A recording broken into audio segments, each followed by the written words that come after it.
Welcome, thanks for coming. This is Reading with Intent 1. I'm Zachary Shore. How many of you were in the Ingersoll Hall talk that I gave the other week? Can I get a quick hand count? Roughly, approximately? Nobody? Nobody? Yes. A few, okay. Okay, good. All right. Well, this is going to build and expand on that. You didn't need to attend that, but so since some of you were not there, I'll fill in those gaps, not a problem. If you weren't there, you will not have heard me say that because I'm blind, raising your hand is not an effective means of getting my attention. So what I want you to do is just call out your name, or just call out sir, whatever you like, and make sure I can hear you. And that's the best way to participate. We are going to be doing two things in this next hour to hour and a half. I'm going to walk you through a method for reading at an advanced level. And then we're going to work our way through an article. And we're actually going to read it together. Not in whole, just in parts, and in a non-linear fashion. But before we start in with that, I want to know why you're here. Why have you come to a session on how to read? Anybody want to just tell me what brought you here? Be more efficient, save time. You want to be more efficient, save time, absolutely. Okay. Any other reasons? I want to stop zoning out when I read and forgetting what I saw for the last 15 pages. You heard me say that. Okay. In that presentation, for those who weren't there, I asked if anybody had ever had the experience of reading over in a book, hunched over the book, and hearing this internal monologue, and then suddenly going, I have no idea what I just read for the last 20 minutes, right? Everybody's had that experience because they were reading passively. And I never want you to do that again. From now on, you're going to read actively with the method I'm going to teach you today. Any other reasons that brought you out here? Be more efficient, save time, not zone out when you read, which is to say, increase your reading comprehension. Any other reasons? Well, one other thing I would add is not just reading comprehension, but retention of what you read. In other words, you will remember the concepts from what you read much better with this method. Let me give a caveat and disclaimer at the beginning. This method is something that I have developed. Many people have found it helpful, and not everyone can benefit from it, but many people can. So try it, adapt it to your needs, and you may well find that it works for you. Let me say something else. You're not going to leave here today suddenly able to read at an amazingly high level and understand everything you read. This is a method that actually takes time to master. But as the weeks go by, you will get faster and more efficient. You will heighten your reading comprehension and retention. It's a very powerful skill. So, with that, if you are willing to work at it, be patient with it, and you can always email me and tell me how you're doing with it and ask for more tips. With that as a starting point, let's go. So let me outline the basic steps to this method. I'm going to offer about 5 steps. You might want to write them down. And then we'll actually put the method into practice with the article that you have in front of you. Okay. So what is the very first thing you typically do when you pick up a book or an article? What do you look at first? Title. Title is the first thing you look at, right. Why do you look at the title? I mean, what do you do once you look at the title? You look at it, you read it, and you go, okay, great title, and you move on. Probably you're not thinking about it in the right way. You have to read with a goal in mind at a graduate level.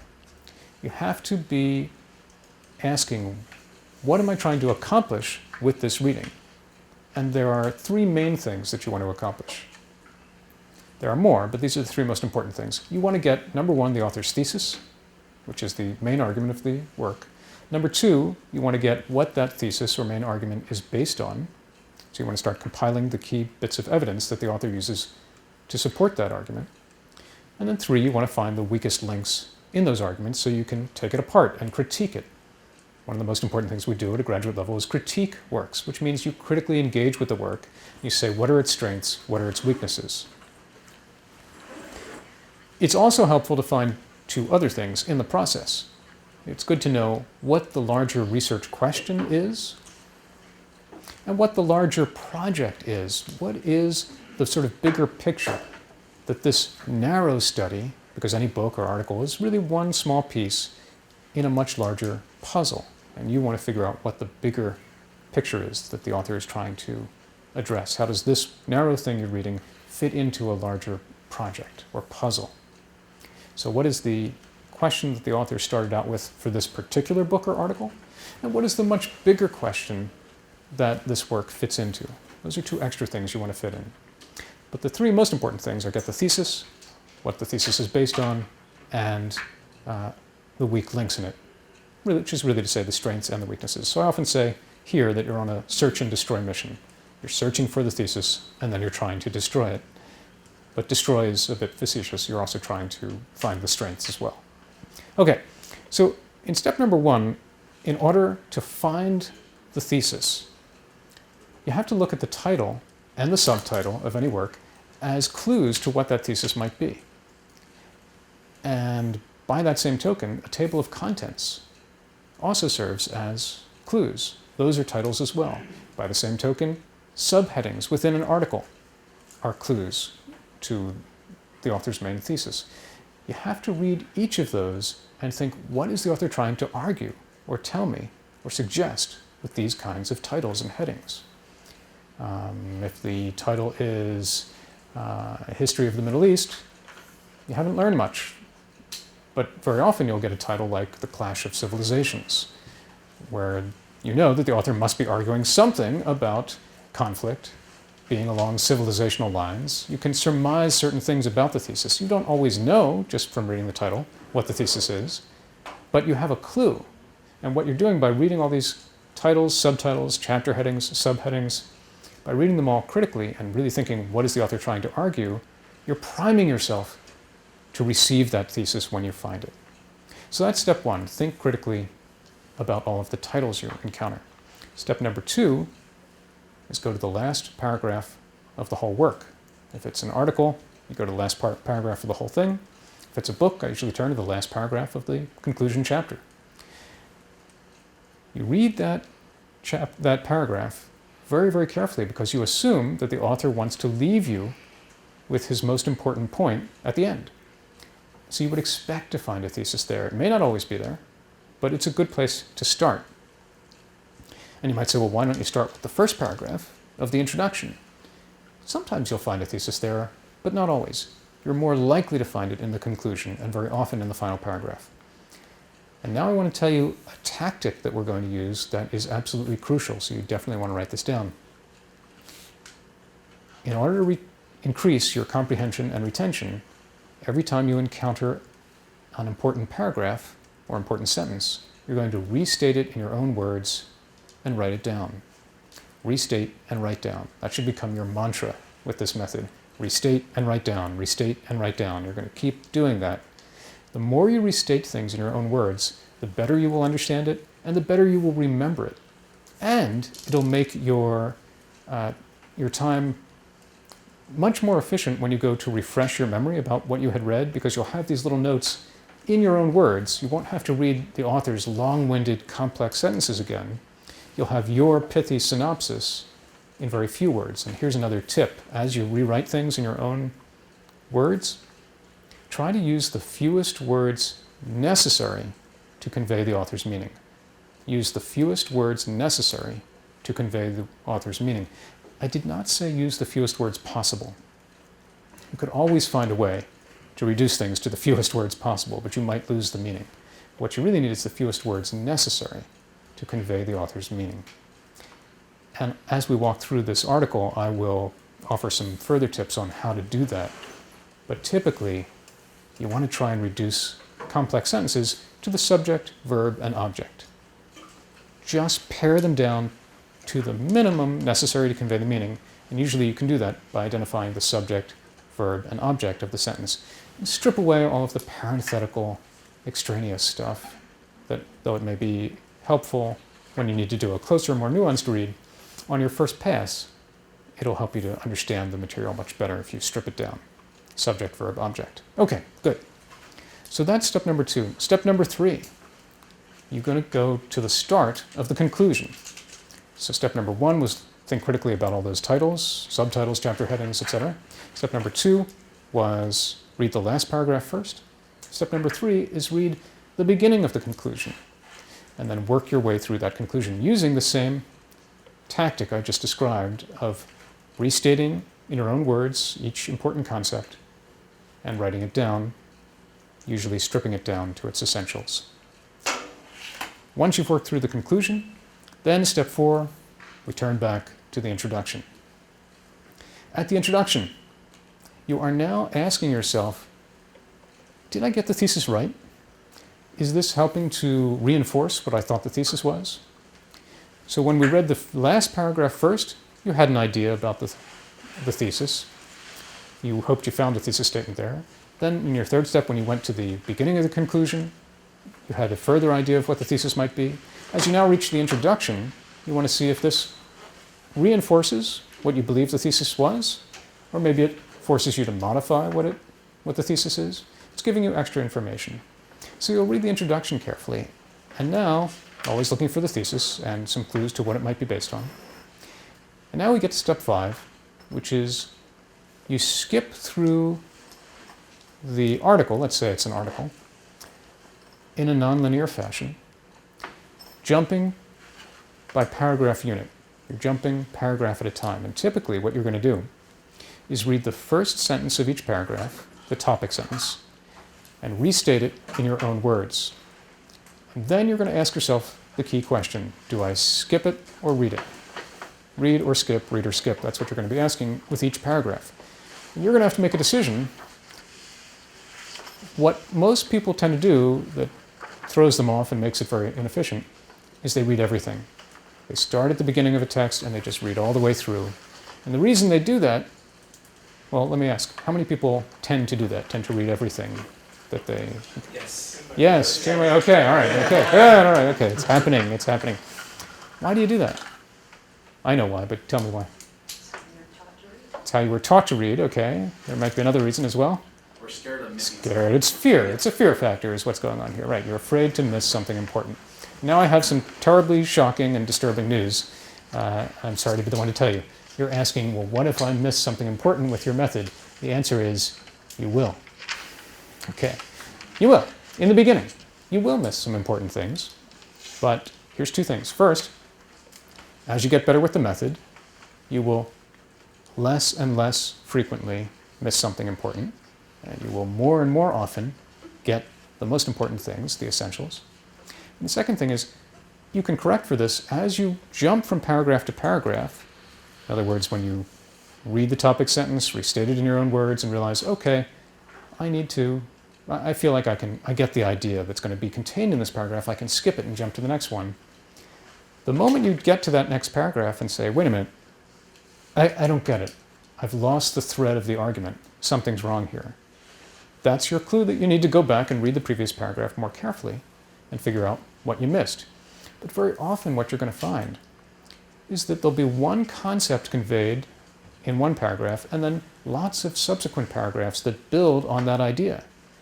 And if you don't need to have that much elaboration in your first pass, then you need to keep skipping it and moving on and trusting that it'll be okay.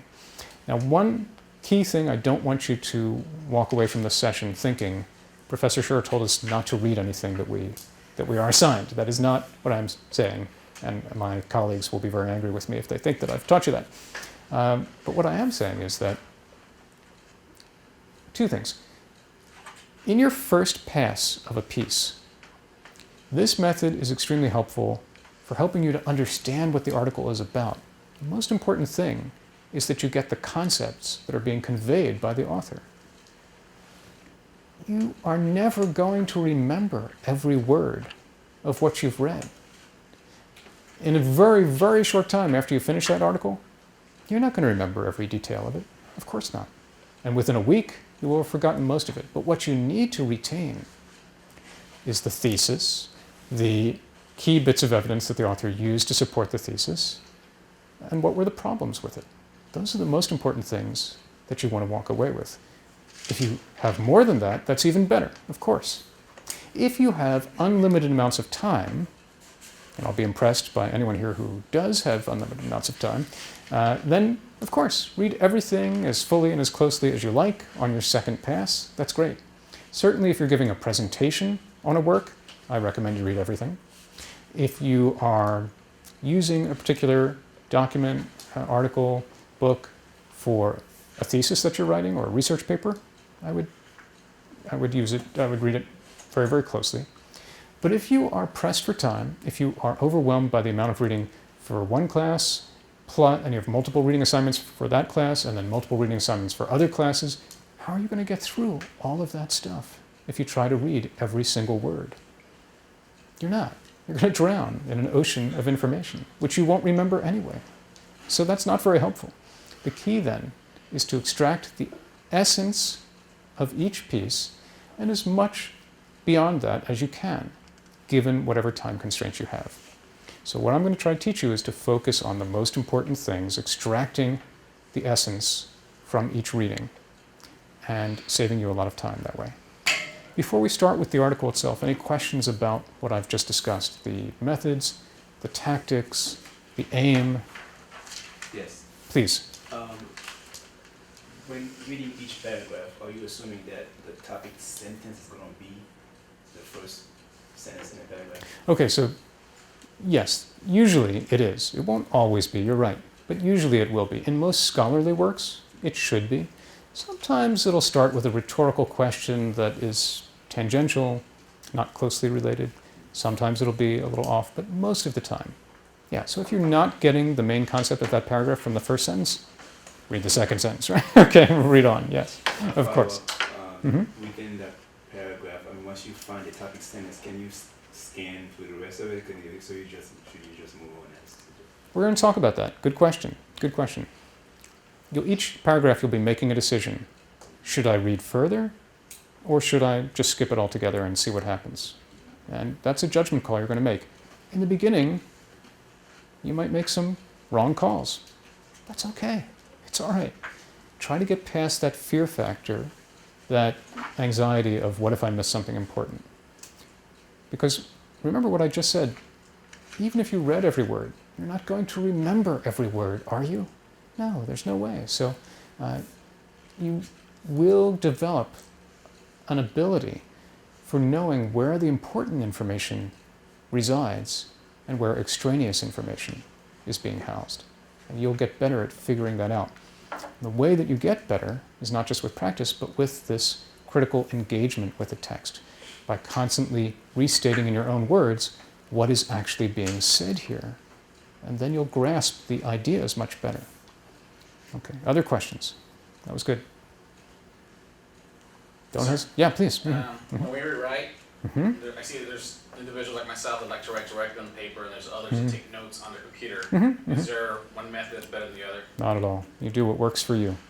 I'll say one thing about that. And I'd say try different methods, find out what does work best for you. Some people like to highlight. How many people here actually use an old-fashioned highlighter? Can I get a quick... Here. A few people, okay. Do you ever find that you highlight quite a lot? Yes. Okay, right, okay. This always happens to people. They over-highlight. They go crazy with their highlight and they run out of highlight ink and they have to buy boxes of highlighters because that's right. Well, you're keeping the highlight producers in business, so that's a good thing, but it's not really helpful for you.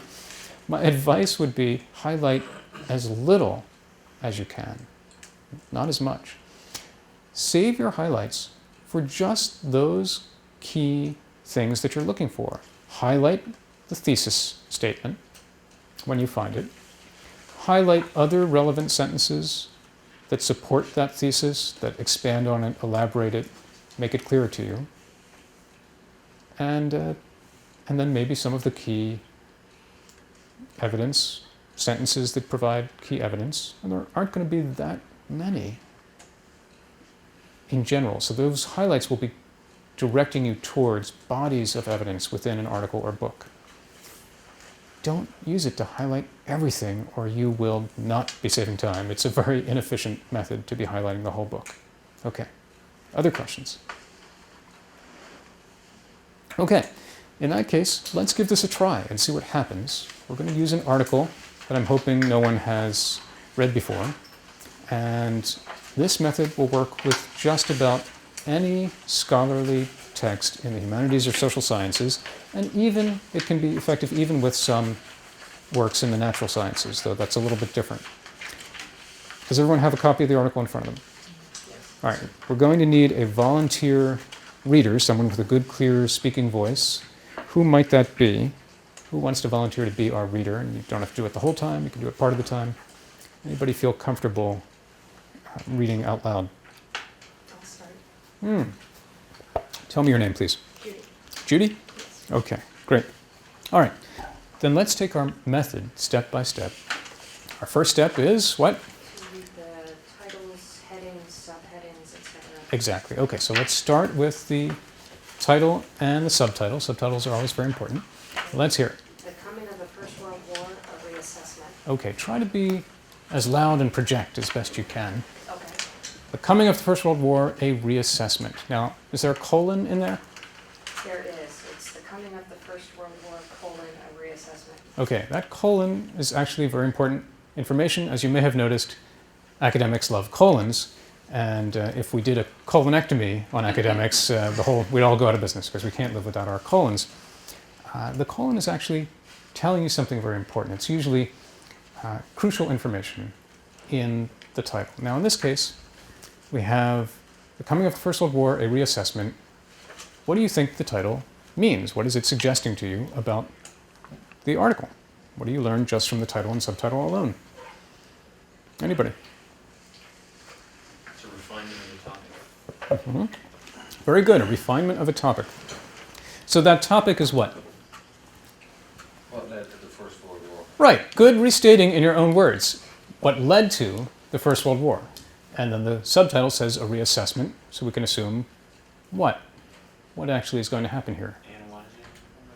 Not just analyzing, good. A different perspective. Challenge, good, okay, right. It's probably going to challenge.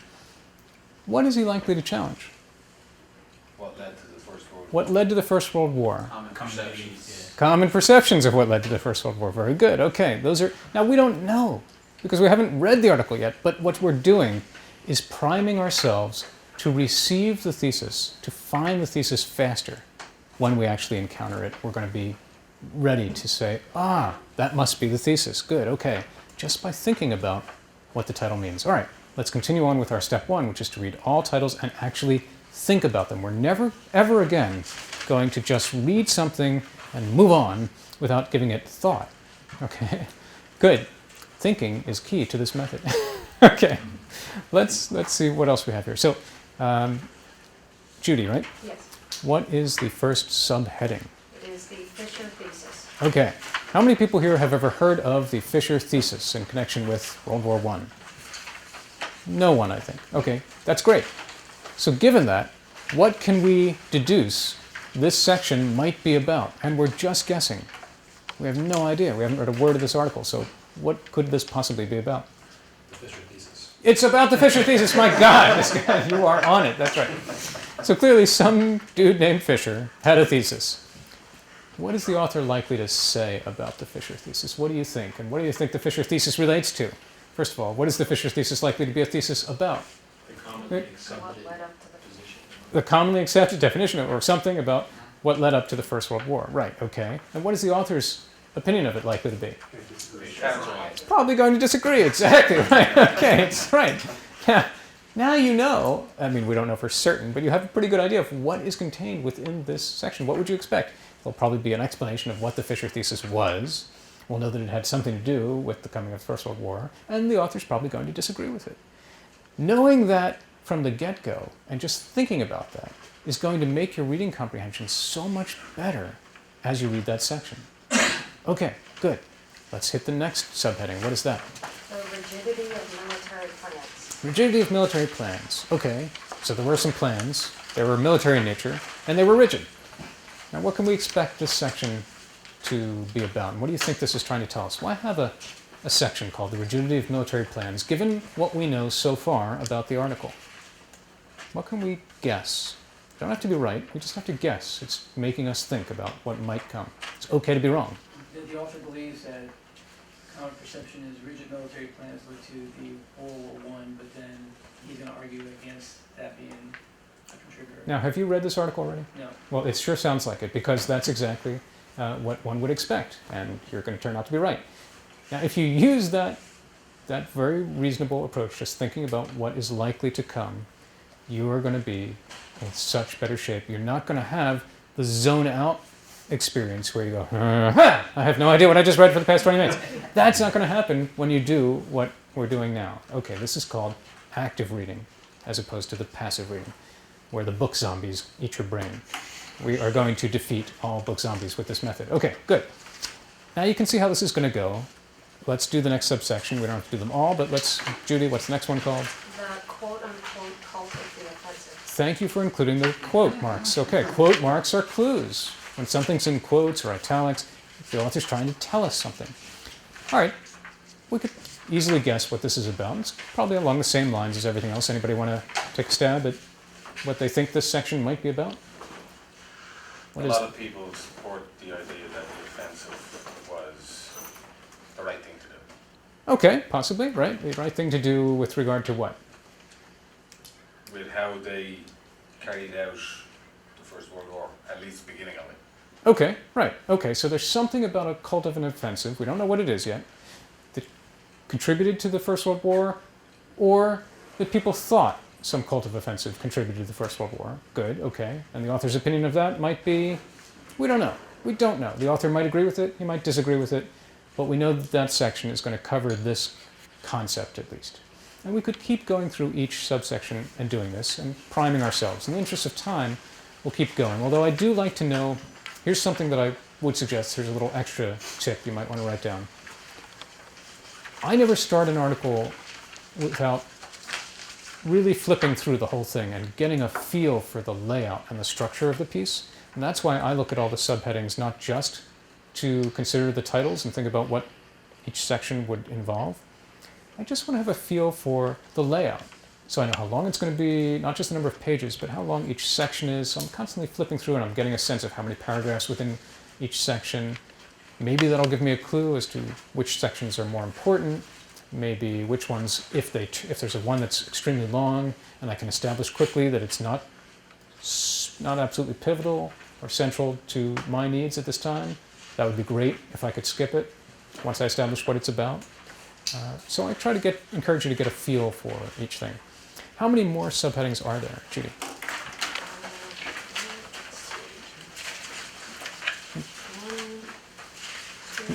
Now there may be sub-subheadings, so don't be confused by that, in case there are. There may be subsections within sub-subsections within subsections, etc. So Looks like okay, one more big section. with 3 Okay, subheadings. and what's that one more big section called? Forgot already. Okay. Mobilization plans and preemption. Mobilization plans and preemption. And we could guess that this would be along the same lines as the other sections that we just imagined. And then what do you get to? What's after that? After those subsections? After the subsection, the conclusion. A conclusion. Okay, now, great. When you find something labeled conclusion, you're golden. If only it would always be that easy, but it isn't. So other things you might look for are space, some white space where the author separates out a concluding section in a chapter or a paragraph. Sometimes you'll get a dotted or dashed line, that would be great. But oftentimes you don't get even that. So then you have to start, usually I start at the very end and I go paragraph by paragraph backward, looking for something quickly in a topic sentence that would say, my aim here has been, or what I've been arguing is, or, and so in summation, in conclusion, let me finalize or wrap up by saying, or something that gives you a clue that the author is starting to wrap up. You don't always get that either, but it's something to look for and make your life a lot easier if you can find that. Here, we're golden, we get something that's actually labeled conclusion, great. But our method says to go to the last paragraph first, read it, restate it in our own words, and try to think about what the thesis might be from that last paragraph. So Judy, are you ready to read us the final paragraph? Yes. And we are not going to read this paragraph like we've read all other paragraphs in our lives where we just read sentence after sentence. We're going to read one sentence at a time. We're going to strip it down to its bare essentials, subject, verb, object. We're going to restate it in our own words and understand what the paragraph is saying. That's where we're going to slow down and take our time to really get what is being said. Judy, you're on. Let's do conclusion, sentence number 1. During this whole process, the interpretation was accepted because it was what people wanted to believe. Great. I have absolutely no idea what the author's talking about. Okay. Maybe you do. Let's say we don't have any idea. So, how can we restate this in our own words, hoping that as we read on in the paragraph, it will become clear. What does this first sentence say? In your own words, remember to use the fewest words necessary to convey the basic meaning.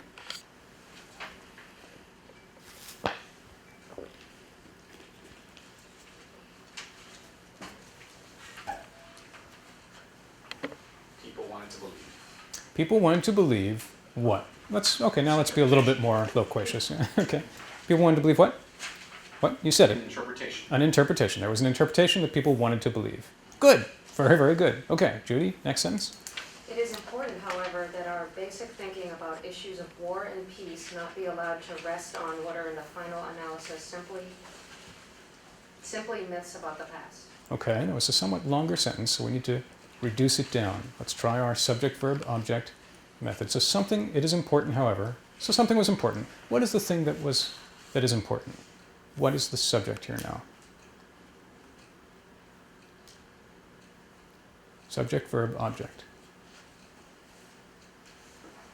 I mean, you could say subject is it, and the verb is, but we get the idea that he's telling us something is important. So within that idea, there's something else that is important. And what is this thing inside there?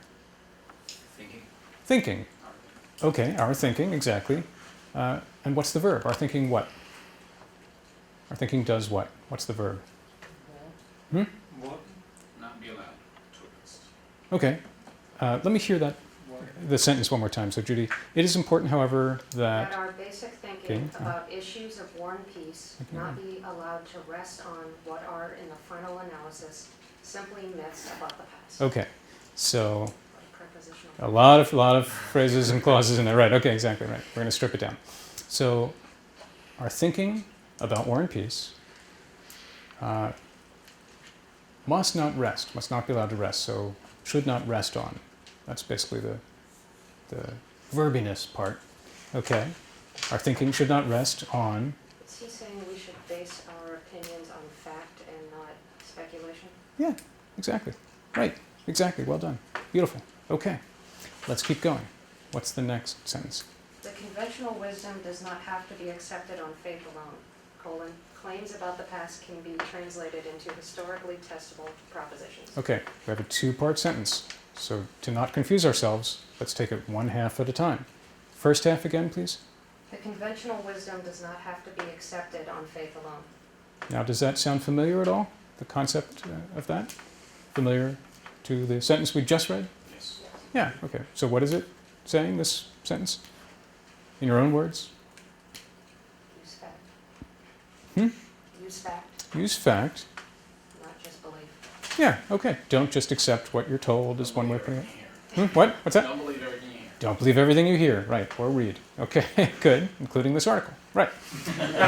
And every article you will encounter. So the number one thing that we do in grad school and in academia is to challenge. It's all about challenging ideas. The authors you read will themselves be challenging previous authors, like this guy Fisher and his thesis, or anybody else, right? And you will come along and you will challenge the author's challenge. And it's an endless string of challenges, one after the other. And you hope that eventually, through this process of challenging and critiquing and really grappling with ideas, we will come closer to a truth. Okay, that's the goal at least. Sometimes we even get there. Okay, now, so that was the first half. Is reiterating this idea about just don't take things on faith alone, challenge the conventional wisdom. What's the second half after the colon? Claims about the past can always be translated into historically testable propositions. In your own words, what does that sentence say? That part of the sentence. Test the past. Tested. Okay, right. Claims can be tested. That's the key. Good, okay. What's the next sentence? In this case, when one actually tests these propositions against the empirical evidence, which for the July crisis is both abundant and accessible, one is struck by how weak most of the arguments turn out to be. Okay. Does anyone know what the July crisis is? No, we have no idea. But clearly there was some crisis that probably happened in July. I'm going to guess. Okay. Right. And given that, okay, so there was this crisis. Now, what is the sentence really saying? If we strip it down to its bare minimum and take out all the unnecessary. Let me hear it one more time, Judy.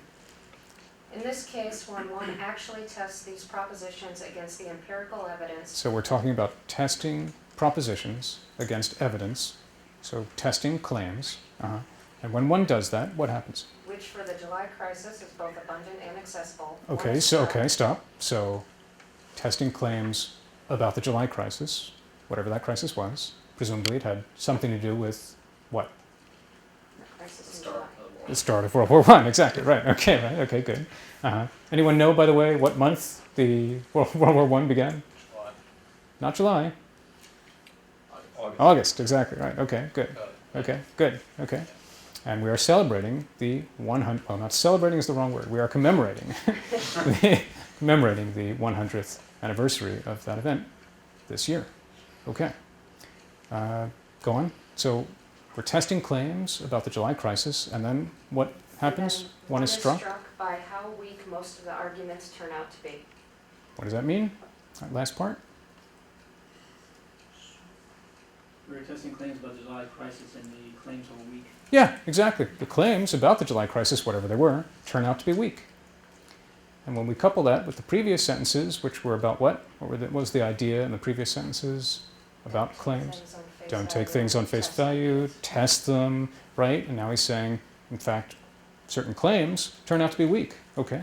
How many more sentences are there to this? One. One sentence. Let's hear it.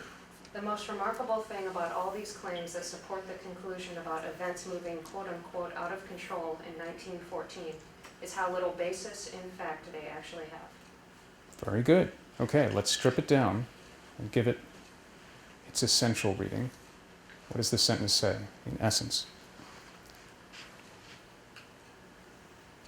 The events in 1914 were not out of control. Very good. Okay, exactly. That seems to be what the author is saying. Excellent. Okay. Now, before we read anything further, what would you guess from all of this the basic thesis of the article is? In our search and destroy mission, we're searching for the author's main thesis. We've read only some titles, some subheadings, and one paragraph. The last sentence. Hmm? He's challenging the fact that the out-of-control cause of World War I is not based in fact, but it's generally accepted. That is an excellent guess. Okay. We don't know yet. That's probably it, but we'll find out. So that's our guess. When you think you have a guess about the author's thesis, you restate it in your own words exactly like Judy just did, and you write it down. Restate and write down. Put it on your computer screen, put it in the margins. Doesn't matter where you put it, just keep it handy and in mind because you're going to keep referring back to it and modifying it, adjusting it, giving it greater nuance, and verifying it to see if you got it right. You may have to change that. It might not be the thesis. But that's your good guess given just a single paragraph. Before we move on to the next step in the method, I want to point out something else. Those who were at the Ingersoll Hall talk last week heard me give 3 tips about research. Number 1 was never begin your research with your conclusions already drawn. Does anybody remember what the second one was? I don't know if you took notes or if you fell asleep. There was a lot of laughter, so I got the sense that people were engaged, but that doesn't mean that, remember, you don't have to grab for your notes. If you don't remember it, it's okay, but I'll just tell you. It was always link your question, your basic research question, to something larger. And I mentioned this earlier today at the start. I said, everyone's writing about one narrow little piece of a bigger puzzle. And it's helpful to figure out what that bigger piece is. You can't always find it, but very often you will. And there are clues sprinkled throughout, usually in a conclusion or an introduction. There is a clue here in this final paragraph that may have passed you by. Why don't you take a second and look at this final paragraph, knowing that The article seems to be about the coming of the First World War and the author's reassessment of the claims about what led to World War I. That should be what the article is about. But knowing that there's always some subtext, some larger project, the author is alluding to it here in this final paragraph. Judy read it, and I wondered if you go back, if you can catch what that larger thing might be. We don't really know, but there's a big clue here. As you look it over, what jumps out at you? Something that's not just linked to World War I, but a larger issue. Conventional wisdom, There's something about conventional wisdom, war and peace. war and peace. Tell me what you're alluding to. It seems he's concerned with the fact that people accepting facts that either they haven't verified or may not be true could lead to an uninformed view of war and peace. Exactly. Make decisions that, you know, that they would make later on, either contributing to war or contributing to peace. Very good. Very good. And let's hear the sentence. Can you read it to us that made you think that? Yes. He said the conventional wisdom does not have to be, oh, I'm sorry. It is important, however, that our basic thinking about issues of war and peace not be allowed to rest on what are, in the final analysis, simply myths about the past. I'm going to ask that you hold all my calls at this time. I'm not able to speak, but all right. Thank you. Sorry about that. No worries. Don't worry. Okay. Exactly. Okay. So that sentence is telling us that the author's not just concerned about World War I. We thought it was going to be an article about World War I, but here he tells us that our basic thinking about issues of war and peace have been affected by our thinking about World War I. So there's that link to something larger. Let's keep it in mind and try to find that with every article you encounter, every scholarly text. What is that bigger picture and that link? You want to be primed to find those links. Okay, good. Let's take our next step in the method, step 3, where we go to the beginning of the conclusion. And now we're going to work our way through that conclusion. We're going to do exactly what we just did. We're going to read each sentence by sentence. I would take the first paragraph of any section, especially the conclusion, but of any section, and I would give it a reasonably close read. Only after that first paragraph, when I think I get the general idea of the section, will I start skipping paragraph by paragraph. So whether we do the introduction, the conclusion section, or the other subsections, we'll read that first paragraph a little more closely and restate its ideas. So Judy, let's start at the conclusion. First sentence of the first paragraph of the conclusion. Let's hear it nice and loud. Do you want to keep reading? Are you comfortable reading? I'm good unless anyone else wants. Anybody else want to take over? You're welcome to. Judy? Okay. Okay, you're on. The aim here was not to offer yet another interpretation of the coming of the First World War. Hello. Okay. That's very helpful. When you see a phrase like that, the aim here was, that should set off a flag. If you had your highlighter in hand, that would be the time. Now is the time to finally use that highlighter. I apologize for the highlighter enterprises, the business owners of Highlighters of America, but we're gonna pare down on your use of the highlighting and just reserve it for these key sentences. The aim here was not to offer a new interpretation of the First World War. Good, okay. What was it then? I'd love to know.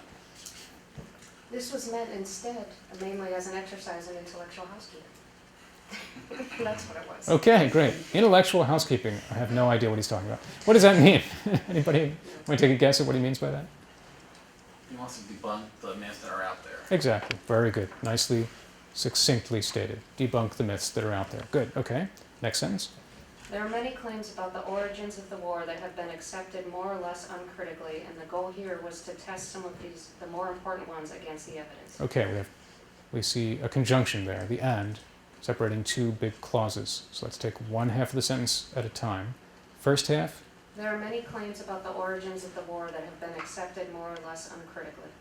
I think we've got that. Does this sound familiar now? What's happening is that as you really think about each sentence and what it says, and you get the concepts more clearly in your heads, you can start to move a lot faster because there's a lot of repetition in all texts. The author needs to keep reinforcing points that he has already made. And when you get them the first time, you can move more quickly over them the second, third, fourth, and fifth times that you encounter them. So here the author is saying in this first half an idea that we've had already from that final paragraph. There are many claims that have been accepted uncritically. Okay, what's the next part of that sentence? The goal here was to test some of the more important ones against the evidence. Another key phrase, the goal here was, like the aim here was, these are great phrases. The goal was what? To test them, test the claims. Great, okay.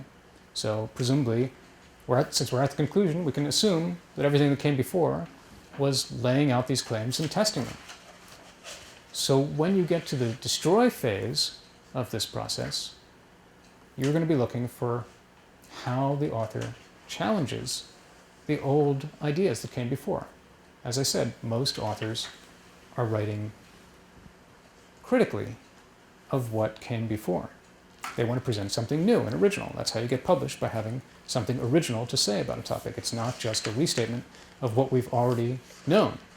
Every time you get published, you hope the author has something new to say. And so either, in this case, the author would be offering a whole new explanation for the coming of the First World War, of which there are countless explanations, and this year quite a lot of new books coming out with new explanations. Or the author is doing what he says he's doing, intellectual housekeeping. He's not offering a new idea of his own, he's just trying to critically test the claims that are already out there. Okay, good. So what's the next sentence? And how many sentences do we have of this paragraph, this first paragraph? Somebody? 2 more. 2 more. Okay, so let's do the next. What was at stake was not simply our historical understanding of this particular episode. So something was at stake, and not just our understanding of this historical episode, meaning the coming of the First World War. Okay, what was at stake? I'd like to know. Okay, I hope it was something. What was it? It was really because so much of our thinking today about issues of strategy and foreign policy rests in such large measure on a specific interpretation of the July crisis that an effort of this sort was worth undertaking. Okay, let's restate this sentence and help me understand it. Pare it down, put it in your own words. Today's leaders understand the world through what happened during the July crisis. Okay, good. One way of putting it. Fine. Very good. Okay. And Anybody else? developing policy and future strategy based on those perceptions. Excellent. Exactly right. So, what sentence does this remind you of that we've encountered already? The last sentence of the conclusion. Okay. Probably. I've forgotten now what that was. What was that last sentence? Let's go back and flip to it. It was the most remarkable thing about all these claims that support the conclusion about events moving out of control in 1914 is how little basis, in fact, they actually have. Okay. So that sentence says, Well, between that and the one that talked about the war and peace issues, if you combine those two okay, good. sentences, Excellent. Okay. it's a lot of this. Right, okay, so thinking about that other sentence that we had a little while ago that was about basic thinking of war and peace rests on our understanding of what happened in World War I. And now we get in this paragraph, and the sentence says, yeah, it's not just basic thinking, it's about thinking about war and peace, but very specifically he's talking about what? Leaders, And developing policy and strategies. Right. based on those. the development of foreign policy and strategy has been based in large part on, he says, our understanding of this war. Okay, good. Let's keep going. Was that the end of that paragraph? That was the end of that first the end of paragraph. that paragraph. Okay, good. So now, let me hear you, now that we've read 2 paragraphs of the article, the last paragraph and the first paragraph of the conclusion, what do you think the thesis is? And you could have a complex sentence, or you could have 2 or 3 sentences to say what the thesis is.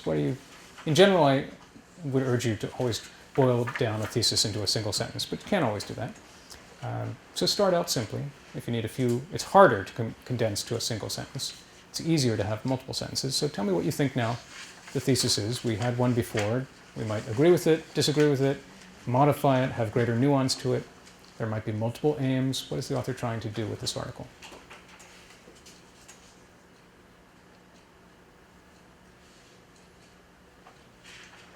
It's basically just, he's trying to make us rethink not only how World War I worked, but how policy and strategy in general why it is the way it is, and if it's based on flawed principles, then we need to rethink it.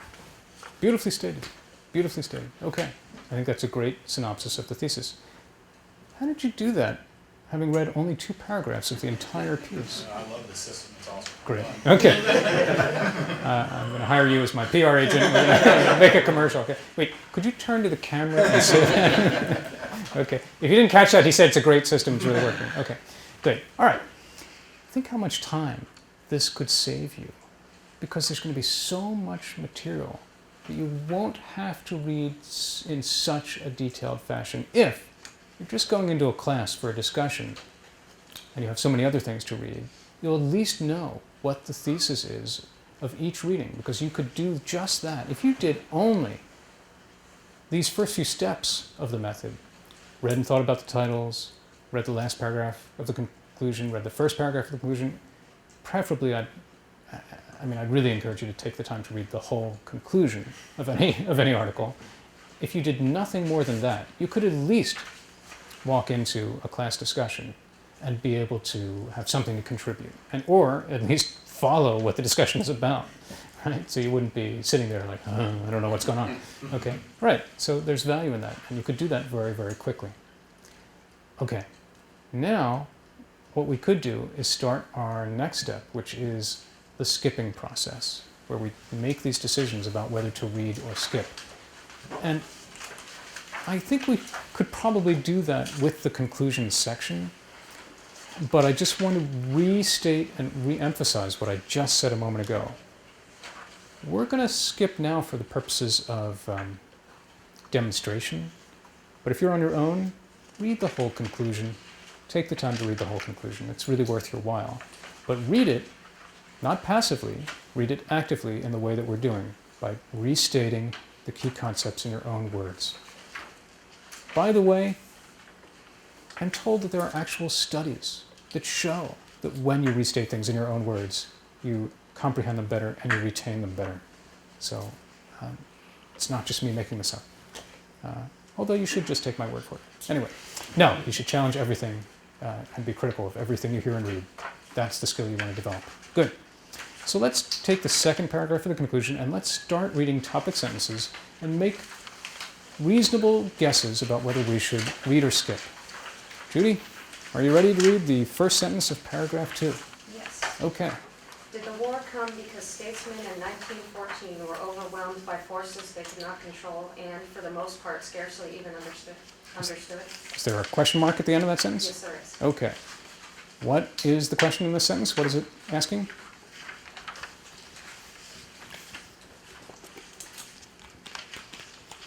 Did the war come? Right, was the first part. Did the war come? Is that how it started? Yes. Did the war come because of what? Because, why? Statesmen. What's the verb? Statesman is the subject. Statesmen in 1914 were overwhelmed by forces they could not control. So if we pared that part down to its subject, verb, object, we get statesmen were overwhelmed by what? Forces. By forces. Forces what? I need a little more there. Uncontrollable force. But yeah, forces out of their control, uncontrollable forces. Yeah, okay, good. Okay, so that's one question. Did the war come because statesmen lost control of events, we could say? And is there more to that sentence? And for the most part, scarcely understood. Okay, They couldn't control them, they didn't. didn't understand. Couldn't control them, didn't understand. What do you think the author's answer to that question is? No. Why do you think it's no? Because he's Oh, even better. Okay, great. Because it says so in the next paragraph. There's a man who's looking ahead, okay, which is exactly what I want you to do.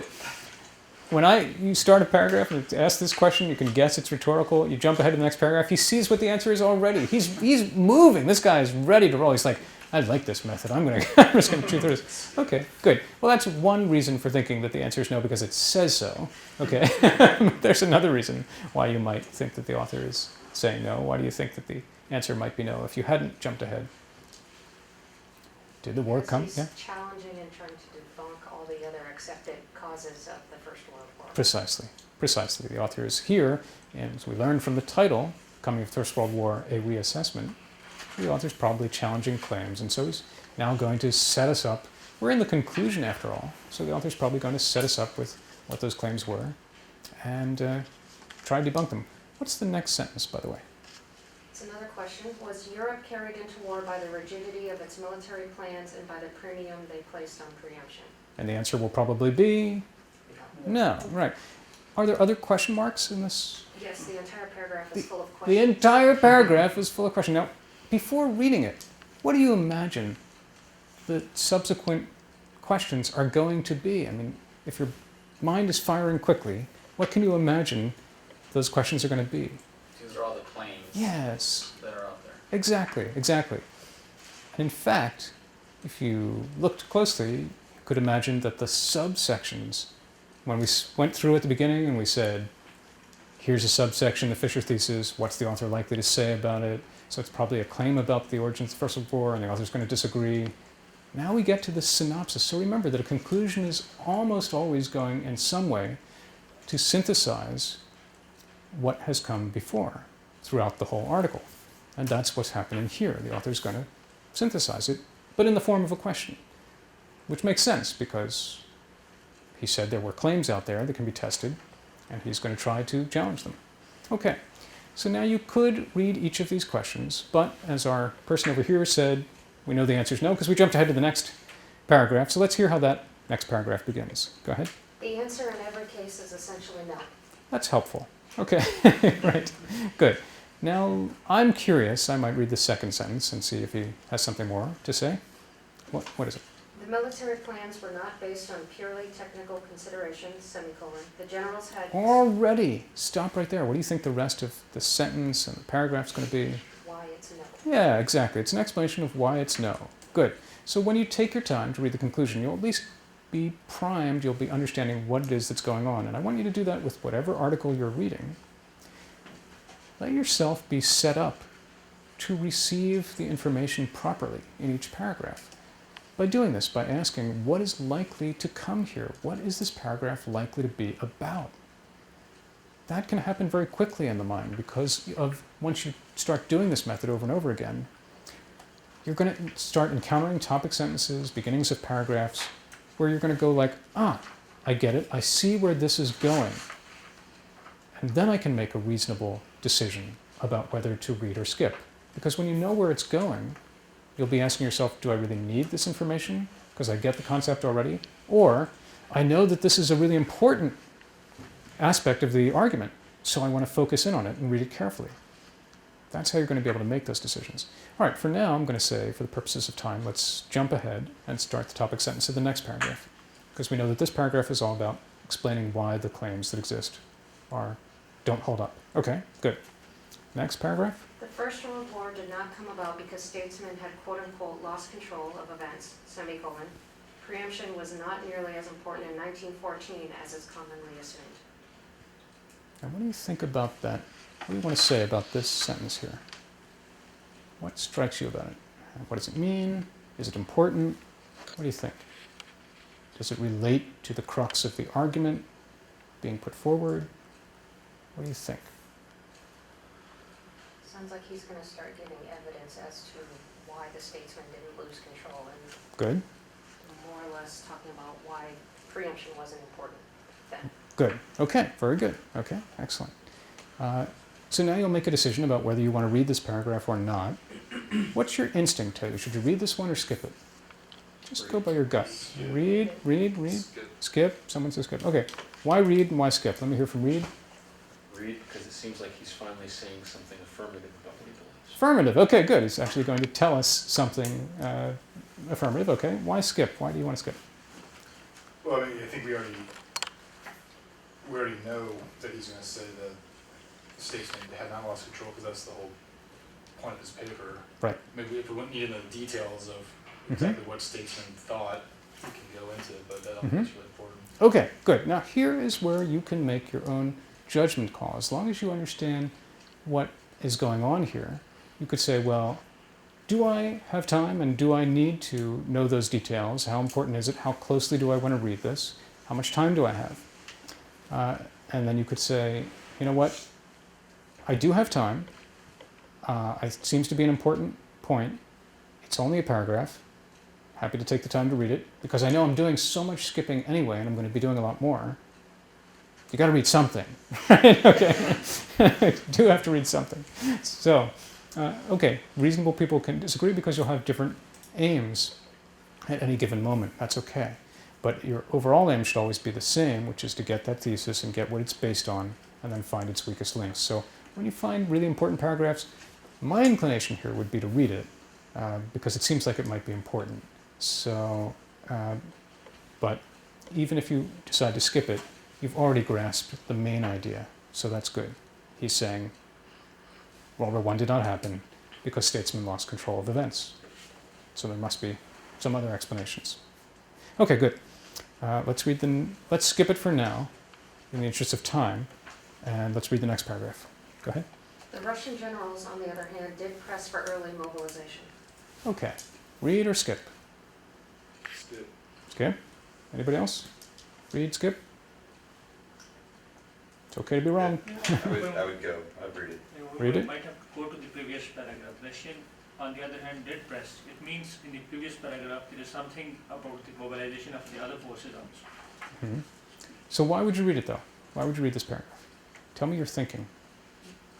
Just to compare why they didn't, the Russian had decided, why the other did it before.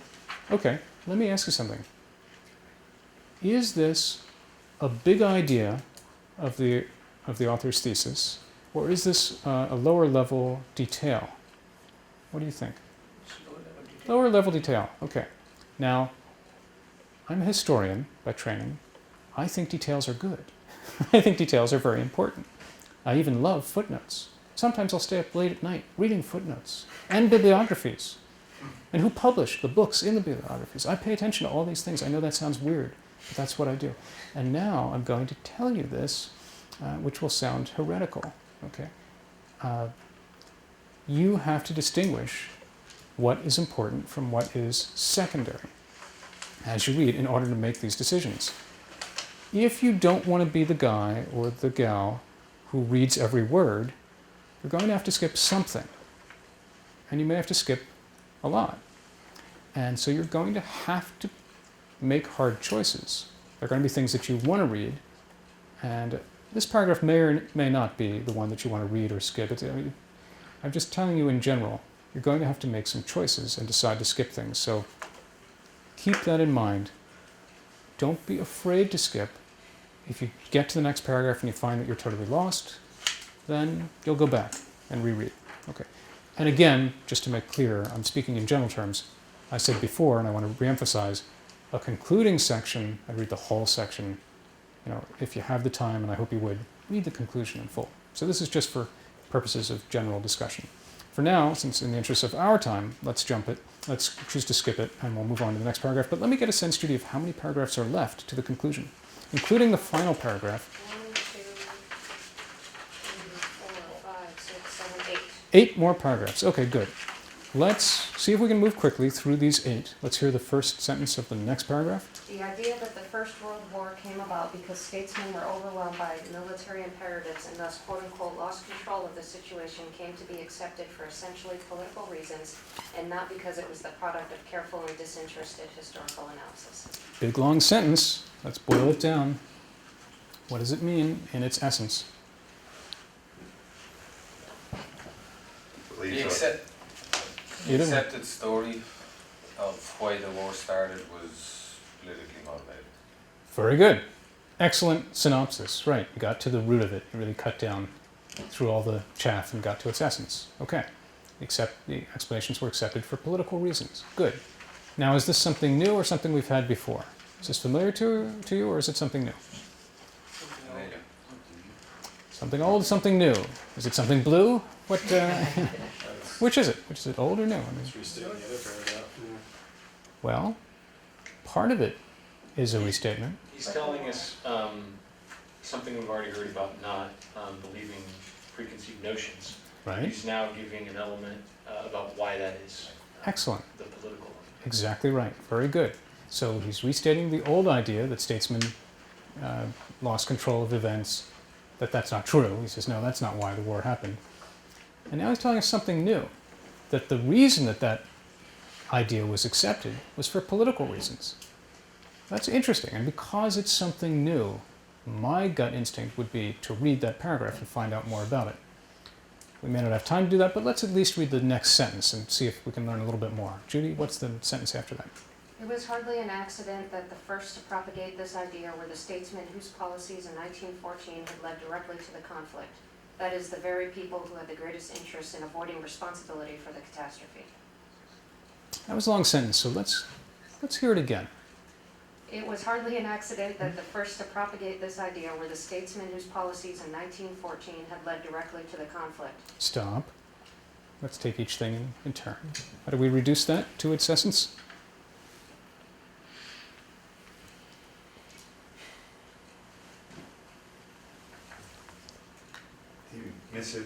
The poor interpretation of history is the result, came from those who participated in making those decisions. That was a lot of words, but okay. Okay. You're right, okay. I think we get the idea. And what's the second part of the sentence? That is, the very people who had the greatest interest in avoiding responsibility for the catastrophe. Mm-hmm. Okay. So, in other words, Everybody pointed the finger at everybody else. They didn't want to take the blame. The lost control theory came from guys not wanting to blame themselves for the start of the war. yeah, the statesmen themselves, right. Okay, good. If that's the idea of the paragraph, then I'd probably skip it and jump to the next. Maybe there's more, other detail about other reasons why this interpretation became accepted for political reasons. All right, in the interest of time, let's skip it and say, okay, maybe we get the idea. Let's going to talk maybe about the statesmen and why they had an interest in this interpretation being accepted. What's the next paragraph? After the war, it became apparent that the Germans would never accept a peace settlement based on the notion that they had been responsible for the conflict. Aha. Okay, so what was the subject of the previous paragraph? Who was to blame for these political... Politicians. The Or politicians. shifting blame. Right. And now, what's the subject of this paragraph? Why they did it. But who specifically? The Germans. The Germans now. Okay, good. Right, so now we're going to talk about the Germans and their role after the war in keeping this interpretation going, right? So we could make a decision. Do we want to read about why he thinks the Germans were responsible for keeping this this interpretation alive, or do we want to just leave it at that and say, okay, he's saying the Germans were also had a vested stake in this interpretation, and move on? What do you want to do? Read or skip? Today, skip, normally read. Today, skip, normally read. Good answer. Okay, I think you got it. Okay, great. Okay, yeah, for now, let's skip. Okay, what's the next paragraph? With the resurgence of German power, in particular during the period of Hitler's successes in late 1930s, the Great War itself came to be widely regarded in the West as a terrible mistake, as something which had been quite literally pointless, which could only be explained if it was assumed that the political leaders had stumbled into it blindly. Should I keep going? Yeah. Pulled along by their military advisors or trapped by military arrangements whose implications they had never really understood. Oh, I'm sorry, wait. Oh, is that still the same sentence? Okay. That was all one sentence. Right, okay. My God. That was probably translated from the German. Now, so what do you do with a great big sentence like that? You break it down into its constituent parts and try to make sense of it. Try to find the root of it. Who wants to tackle this incredibly convoluted sentence? You can take it apart piece by piece.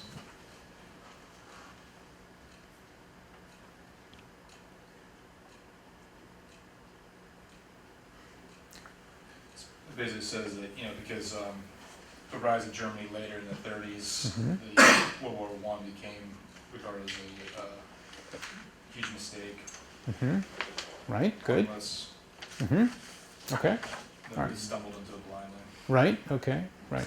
Military advisor's fault. Right, okay, good. So now it's time to blame the military, right? Okay, good. Okay. That's essentially the idea. Maybe the second sentence would give us a little bit clearer explanation. If one sentence is really confusing, maybe the next sentence can clear things up a little. So let's hear what that next sentence might be. The argument was sometimes carried to extremes. No, that didn't really explain it better. Okay. But we tried. So, but now we know he's going to talk more about what? About this argument, how it was carried to extremes. Okay, good. Let's say we get the concept of the paragraph at least. Let's jump to the next paragraph, see what that's about. By the 1950s and 1960s. Stop. So what's happening here? What's happening in this succession of paragraphs? He's moving forward. We're moving forward through time, exactly. About what? What is it that's he's moving People forward? reassessing the causes of the First World War. Exactly, right. Okay. So we can now anticipate what? And we kind of repeated the same mistakes in World War II. Maybe, okay. And what can we anticipate about the subsequent paragraphs? What are they likely to? They're going to move forward by decade. Yeah, probably move forward by decade, exactly right. How did you know that? You guessing, or are you looking ahead to the... Looked ahead a little That's bit. smart. Okay, good. Yeah, that's not cheating. That's actually, that's what I want you to do. Good, okay.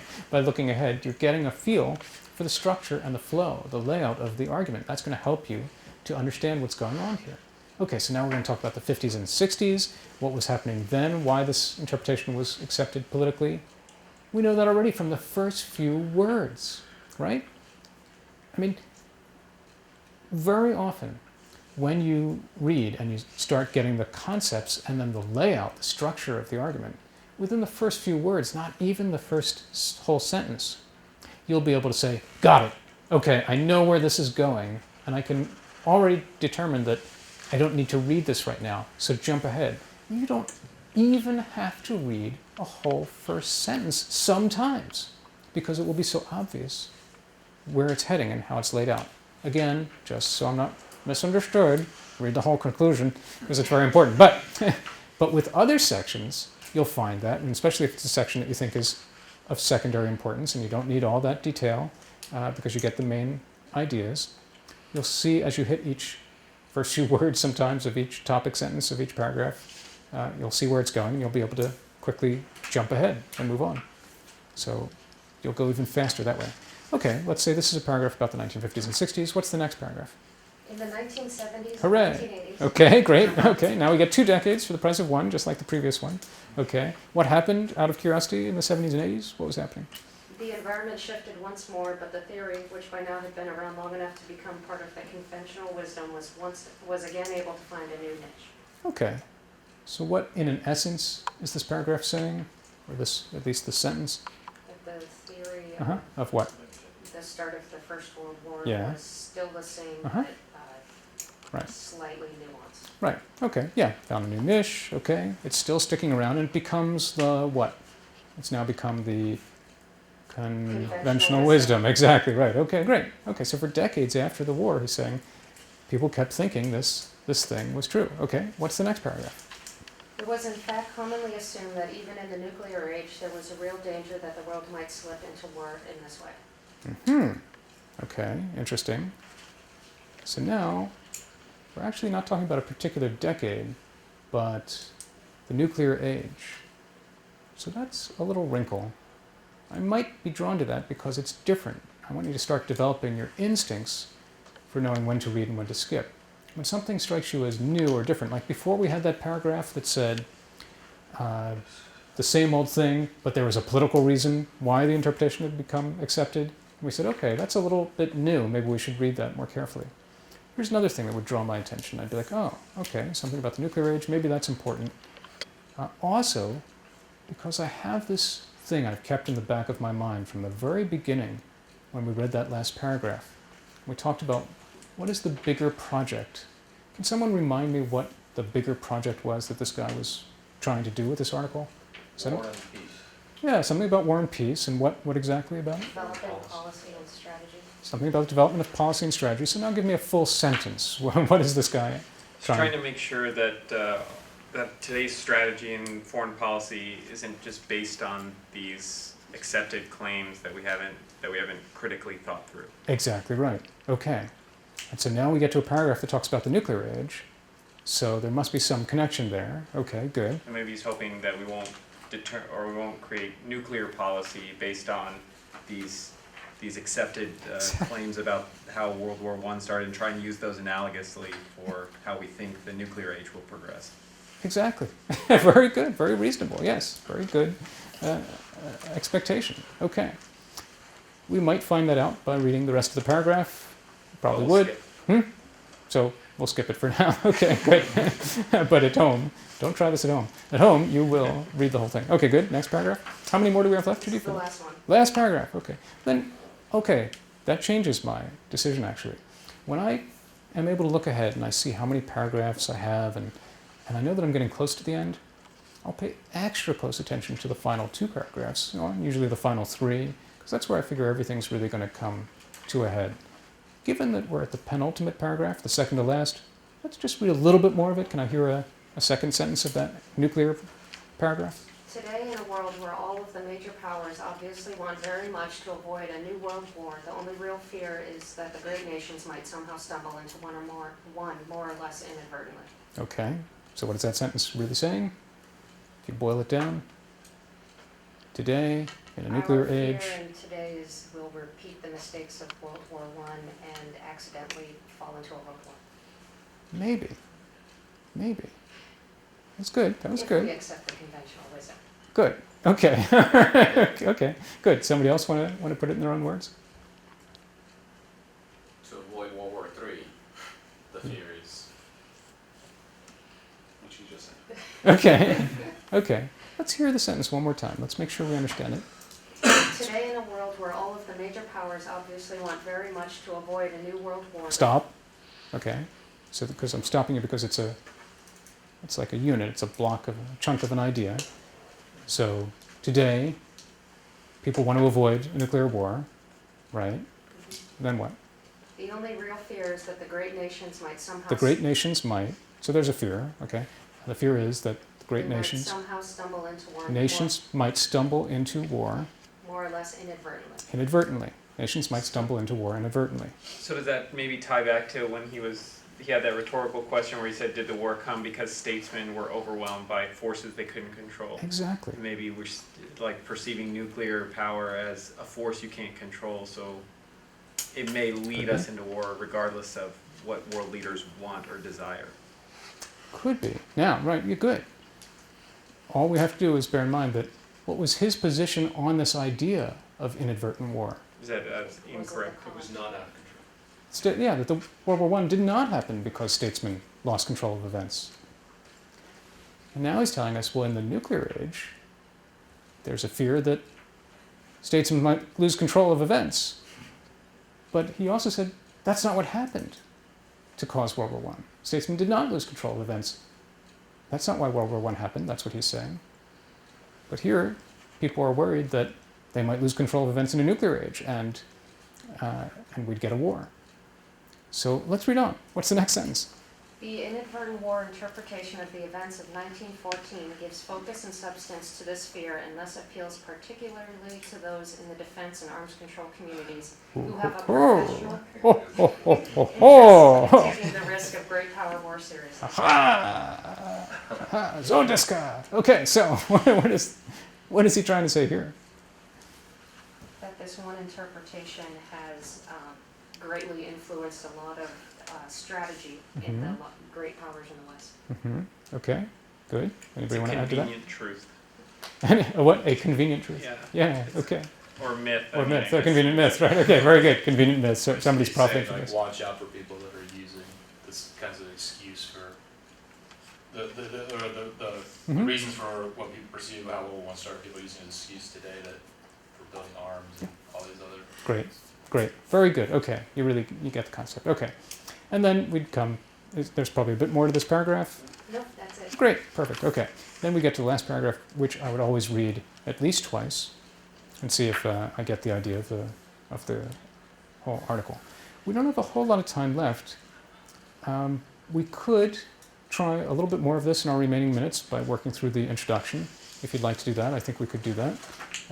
Any questions at this point, though? I want to make sure you have a chance to ask questions about what we've been I doing. just don't remember what you said. If it doesn't have that nice, neat cookie cutter, here's the conclusion.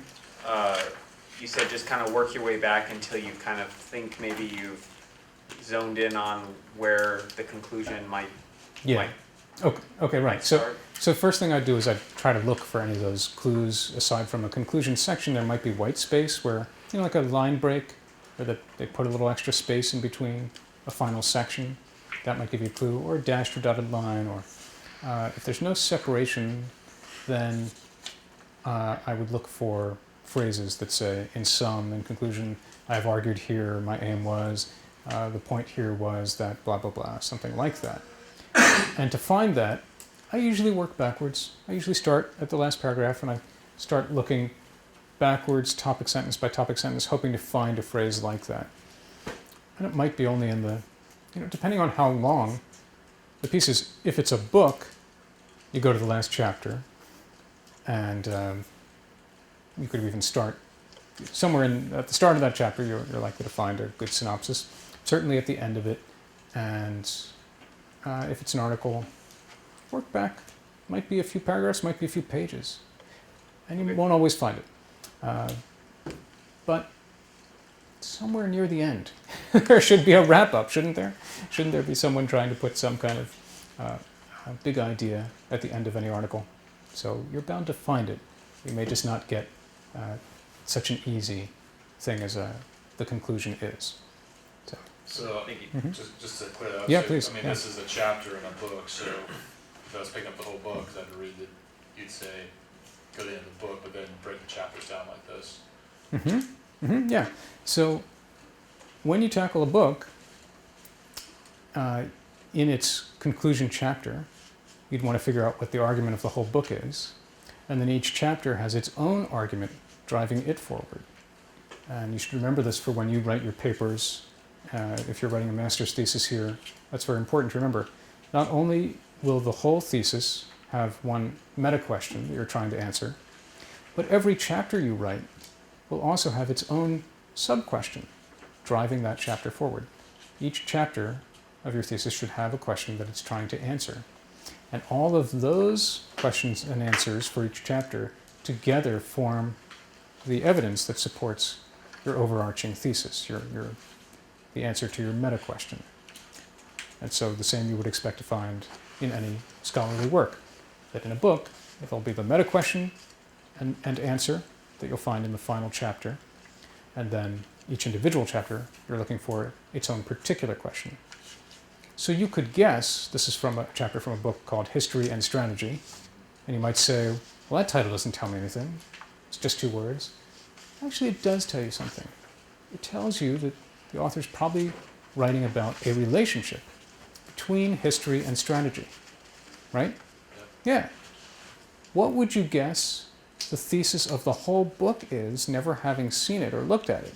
From what you've just read so far in this chapter, just take a wild stab at... Reassessment of history and strategy. Yeah, but what exactly? What is this relationship between history and strategy? We continuously use history to form our strategy, and sometimes this may not be a good idea. Well said. Yeah, well said. Okay, good. So you have never even seen... How did you do that? How did you do that? I don't know. You That's taught me amazing. well. Okay, great. Now, we don't know that that's... I mean, there may be a lot more to what the author is trying to say, and that might not be exactly it, but that's a very good, reasonable starting point, a good guess that would help prime you to find what the thesis is when you encounter it. Okay, good. Other questions? Okay, we're pretty much out of time, but why don't we just do... We have enough time to do at least the first paragraph of the introduction. So why not, if you guys still have energy, you want to do one more paragraph? I have, Yeah. I have one question. Please, yeah, go on. I often find in these readings we get, Mm-hmm. there's a couple of examples, say country studies or specific studies or comparisons Mm-hmm. to do with something specific.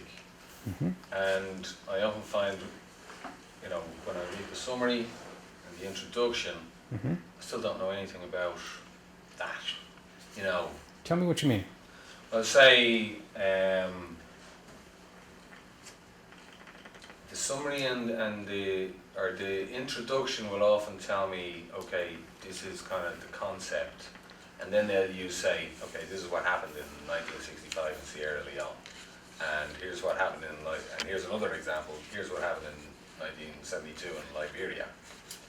And they use those 2 things to back up, say, a concept that's presented in the beginning Right. and Okay. summarized at the end. Right. And you're I'm not really reading the summaries. I often still don't have a full understanding Of your case of the case studies. I mean, by not reading the case studies, I'm not getting it. It's Okay. like the case studies paint fill in the colors on the picture. I understand. Okay. So the one thing you want to get is what the big concept is, what the big argument is. And you can get that from this method, right? Yeah. Then you'll know already that the proof the authors are offering to support that overarching claim comes from these specific case studies and the details in them.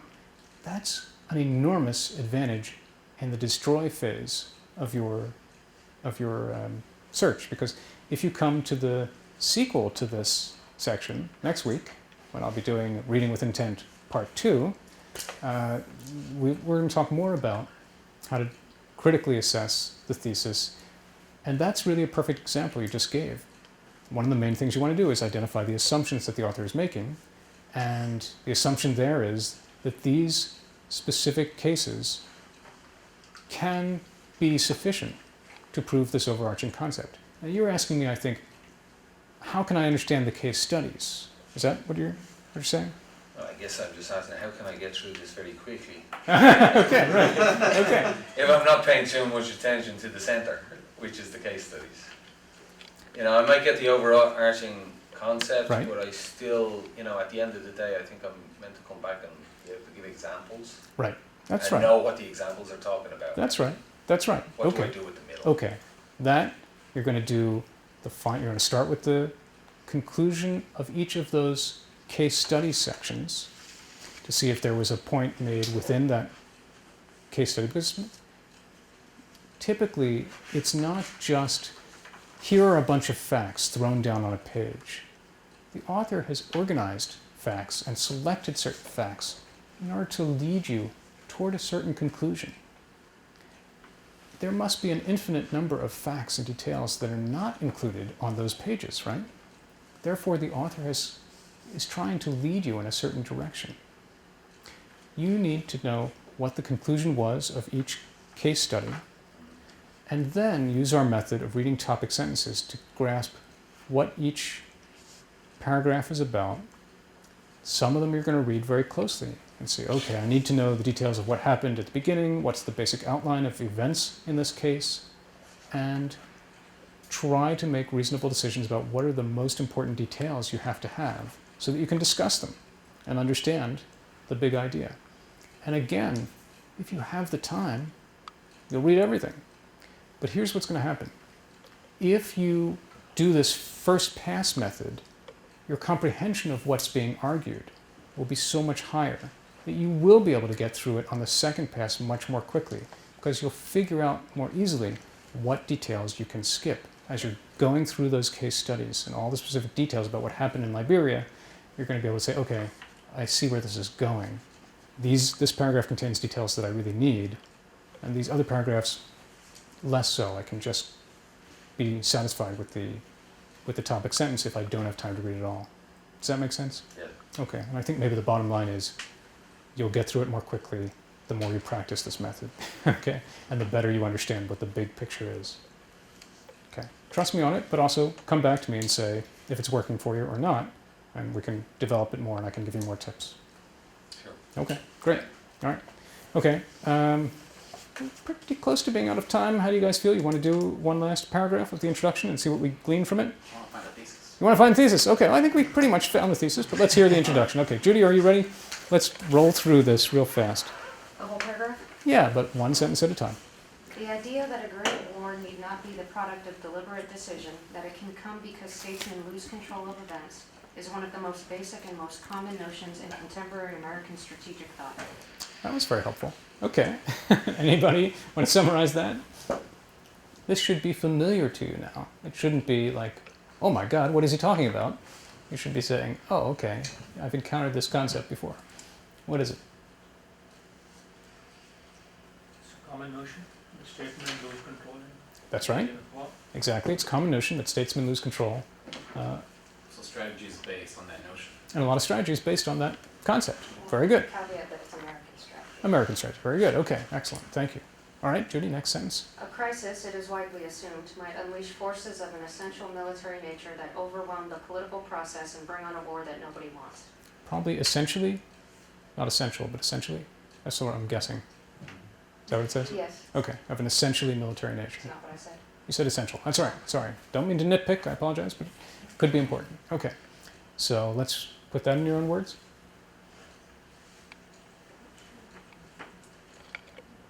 Subject, verb, object. What's the subject? One word.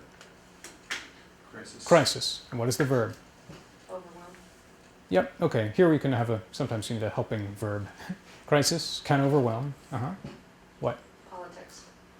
Or politicians. Crisis can overwhelm politicians. Okay. And then what?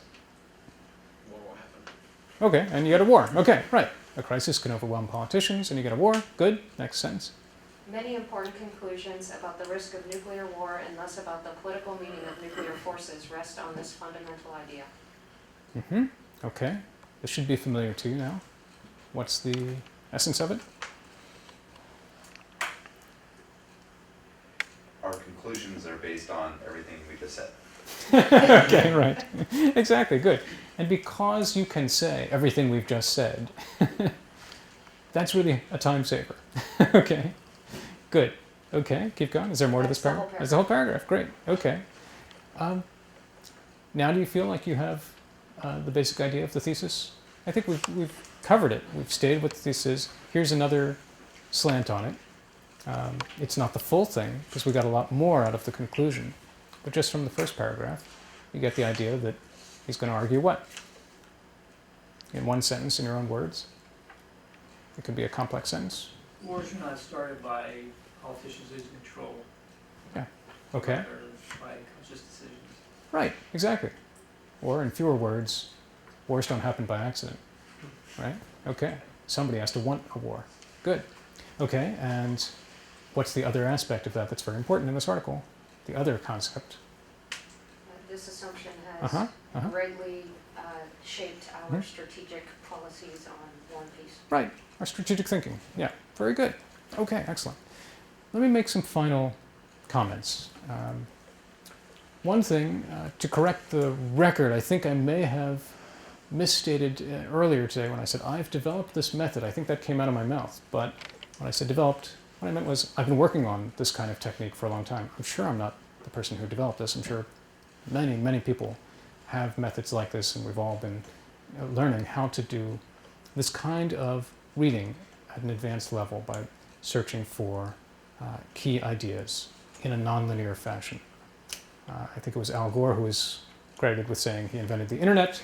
I don't want to be that guy, so okay. Okay. Let me reiterate a few things. One, I never said don't read everything. Two, I said when you're pressed for time, you can make reasonable decisions about what to read and what to skip.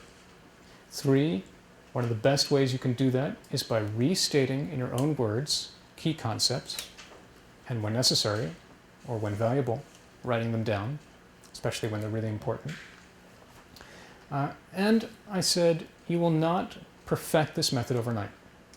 You won't leave here today and suddenly be great at this, but I do believe you will leave here today and be a lot better at reading more efficiently than you were when you first came in. So you should already start to save time. Now let's leave you with some practical goals so that you have an actual concrete goal in mind.